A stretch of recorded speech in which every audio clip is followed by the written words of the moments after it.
প্রিয় নবম ও দশম শ্রেণীর শিক্ষার্থী, আশা করি তোমরা ভালো আছো। অনলাইন ক্লাস থেকে আমি মোহাম্মদ হুমায়ুন কবির তোমাদেরকে জানাই শুভেচ্ছা এবং অভিনন্দন।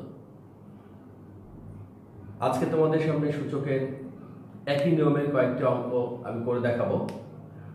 11, 12, 13, 14, 15 অঙ্কগুলো একই নিয়মের। আর সবচেয়ে মজার ব্যাপার, প্রত্যেকটা অঙ্কের প্রমাণই হচ্ছে 1, অর্থাৎ এখানে যে অঙ্কগুলো আছে সবগুলোই যে রাশি দেওয়া আছে সবগুলো 1 প্রমাণ করতে হবে। তার মধ্যে আমি 11, 12, 13 এই তিনটি অঙ্ক লিখেছি। তিনটি অঙ্ক আমরা এখন সলভ করব। তো প্রিয় শিক্ষার্থী, এসো আমরা সূচকের সূত্রগুলো জানি, সেই সূচকের সূত্রগুলো প্রয়োগ করে আমরা এগুলো সলভ করে ফেলি এবং খুবই ভালো লাগবে তোমাদেরকে। অঙ্কগুলো করলে খুবই মজা পাবে এবং তোমাদের কাছে মনে হবে যে আসলে এই ধরনের অঙ্ক যদি এসএসসি পরীক্ষায় আসে তাহলে খুব আমরা সর্বপ্রথম এই অঙ্কগুলো করব। এগুলো এত সহজ এবং আমি তোমাদেরকে কথা দিচ্ছি অঙ্কগুলো করার পরে তোমাদেরকে অবশ্যই করতে ইচ্ছে করবে এবং ভালো লাগবে।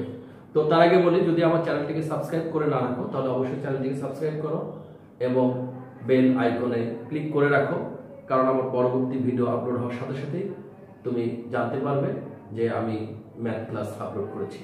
তো প্রিয় শিক্ষার্থী, এসো আমরা তাহলে 11 নম্বর অঙ্কটা করি। 11 নম্বর অঙ্কটা যেহেতু প্রমাণ করো যে এটা সমান 1, তাহলে লেফট হ্যান্ড সাইড আমাকে লিখতে হবে।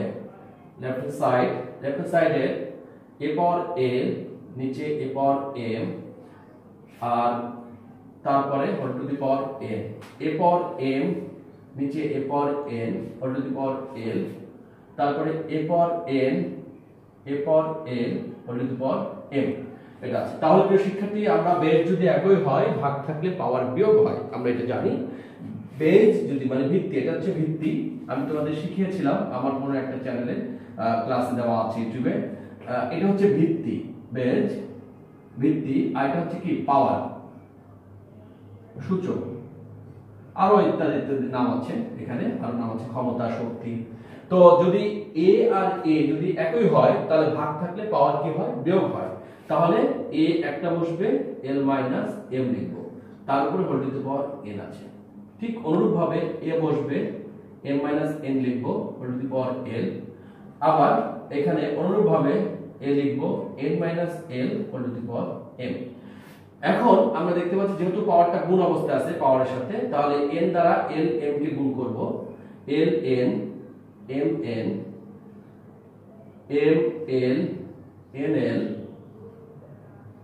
m n m l। তো প্রিয় শিক্ষার্থী, আমরা এই পাওয়ার দ্বারা পাওয়ারকে গুণ করেছি। এখন যেহেতু গুণ অবস্থায় আছে সবাই, কিন্তু ভিত্তি একই, তাহলে ভিত্তি একই হলে গুণ থাকলে পাওয়ার গুলো কি হয়? যোগ হয়। তাহলে a a a একটা a হবে এখানে কমন, আর এই পাওয়ার গুলো কি হয়ে যাবে? যোগ হবে। তাহলে l n m n m l n l m n m l, আমরা সবগুলো কি করেছি? যোগ করেছি। এখন মজার জিনিস দেখো প্রিয় শিক্ষার্থী, এটা কেটে যাচ্ছে, সবগুলো কেটে যাচ্ছে। তাহলে এই কাটাকাটি করে উপরে কি থাকছে? a টু দি পাওয়ার 0 থাকছে, আর a টু দি পাওয়ার 0 সমান হচ্ছে কি? 1। এটি আমাদের প্রমাণ করতে বলেছিল, আমরা খুব সহজে প্রমাণ করেছি। এখানে কিছুই না, এখানে বলছে ভাগ থাকলে পাওয়ার বিয়োগ হবে আর গুণ থাকলে পাওয়ার যোগ হবে। আর যদি পাওয়ারের সাথে কোনো কিছু, এই পাওয়ার হিসেবে জানি l minus m whole to the power n, মানে এই পাওয়ারটা এই পাওয়ারের সাথে কি করছে? সূচকের সাথে গুণ বোঝাচ্ছে। এই কাজগুলো আমি এখানে অ্যাপ্লাই করেছি, আশা করি তোমরা বুঝতে পেরেছো। এবার আমরা করব 12 নম্বর অঙ্ক। এসো প্রিয় শিক্ষার্থী, 12 নম্বর অঙ্কটা করি। আশা করি তোমরা বুঝতে পেরেছো এবং তোমরা নিজেরাই 12 নম্বরটা করতে পারবে। এখন 12 নম্বর অঙ্কটা কি বলছে? এটা সমান 1 প্রমাণ করতে হবে।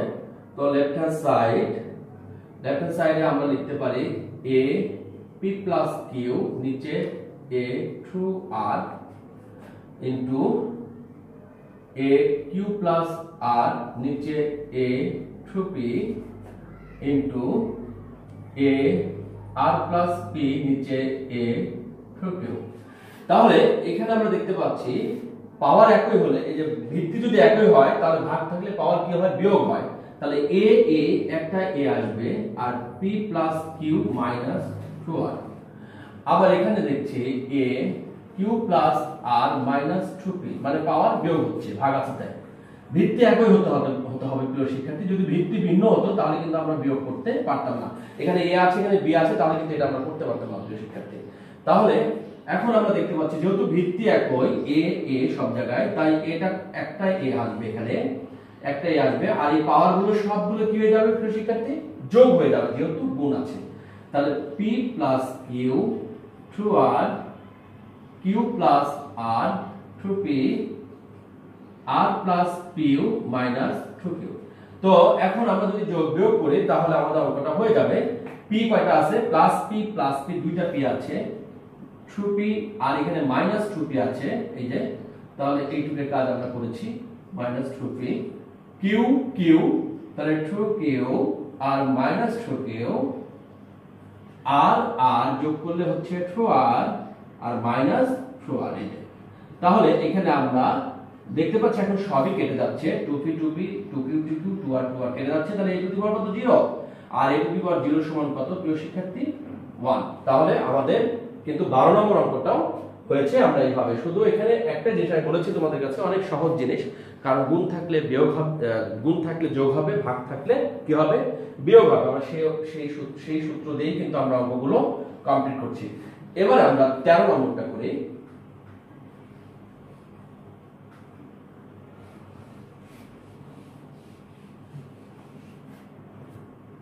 এখন যদি আমরা 13 নম্বরটা করি তাহলে কি হচ্ছে,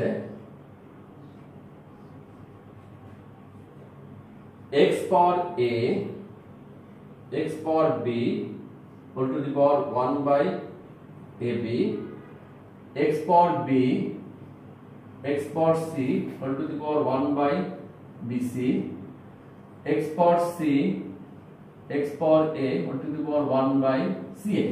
তাহলে এখন আমরা যেটা করব, x x যেহেতু ভিত্তি একই তাহলে ভাগ আছে, পাওয়ার কি হবে বিয়োগ হবে। তাহলে আমরা লিখি এটা লেফট হ্যান্ড সাইড, তাহলে a মাইনাস b, এখানে থাকছে 1 by ab, x b minus c, উপরে থাকছে b by 1 by bc, x c minus a, তারপর থাকছে 1 বাই ca।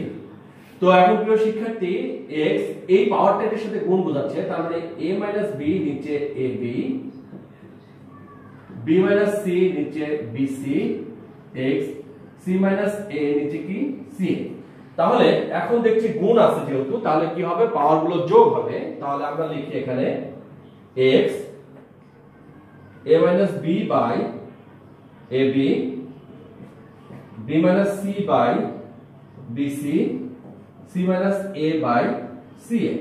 তো এখন আমরা এইগুলো যদি লসাগু করি ab bc ca, তাহলে কি হলো abc। এখানে যেটা করেছি প্রিয় শিক্ষার্থী, এটার সাথে এটা গুণ, তাই a minus b by ab, এটার সাথে এটা গুণ b minus c by bc, এটার সাথে এটা গুণ c minus a by ca। তাহলে এখন যেহেতু এটা কি আছে, কি অবস্থায় আছে, গুণ অবস্থায় আছে, তাহলে পাওয়ার গুলো কি হবে যোগ হবে, আমরা সেটা যোগ করেছি। এখন ab bc ca লসাগু করতে পারি আমরা কিভাবে, abc কে ab দ্বারা ভাগ করলে থাকে c দ্বারা এটাকে গুণ করতে হবে, এটাকে a দ্বারা b মাইনাস c কে গুণ করতে হবে, এটাকে b দ্বারা c মাইনাস a কে গুণ করতে হবে, লসাগু করছি আমরা প্রিয় শিক্ষার্থী। তাহলে ca minus bc, ab minus ca, bc minus ab, আর নিচে কি থাকছে এখানে abc। তাহলে এখন ca ca bc bc ab ab কেটে গেল, তাহলে x টু দি পাওয়ার 0 ভাগ ab abc, আর 0 কে কোনো কিছু ভাগ করলে সেটা 0 হয়, আর s টু দি পাওয়ার 0 সমান কত 1। তাহলে এই ছিল আমাদের 13 নম্বর অঙ্ক। প্রিয় শিক্ষার্থী আমরা 11 12 এবং 13 নম্বর অঙ্ক শেষ করেছি। আমাদের 14 নম্বর অঙ্ক সেম নিয়মে অঙ্কগুলো করতে হবে আমাদের। তো আশা করি তোমরা বুঝতে পেরেছো এবং তোমাদের কাছে ভালো লেগেছে। আর যদি ভালো লেগে থাকে তাহলে অবশ্যই তুমি আমার চ্যানেলটিকে সাবস্ক্রাইব করবে, এবং সেই সাথে 14 এবং 15 নম্বর অঙ্ক যদি তুমি আমার এই চ্যানেল দেখে শিখে থাকো তাহলে অবশ্যই বাসায় প্র্যাকটিস করবে। তো ভালো থাকো, সুস্থ থাকো, দেখা হবে তোমার সাথে পরবর্তী ভিডিওতে আবার হাজির হব। তো সবাইকে শুভেচ্ছা, আসসালামু আলাইকুম।